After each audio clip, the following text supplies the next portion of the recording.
আসসালামু আলাইকুম। এখন ভোর ৬টা। আমি ঘুম থেকে উঠলাম।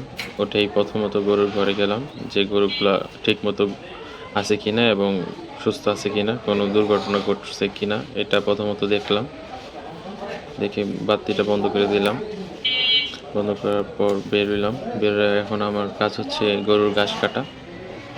এখন আমি গরুর ঘাস কাটবো। এটা হচ্ছে আমাদের ঘাস কাটার মেশিন। এই মেশিন দিয়েই মূলত আমরা ঘাস কেটে থাকি। এটা হচ্ছে পাংচং ওয়ান ঘাস। এটা আমাদের এই জমির ঘাস। আমরা গাছগুলো আগে থেকেই কেটে এনে রেখেছিলাম। এখন আমরা ঘাস কাট মূলত আমরা সকাল সকালই ঘাস কেটে ফেলি।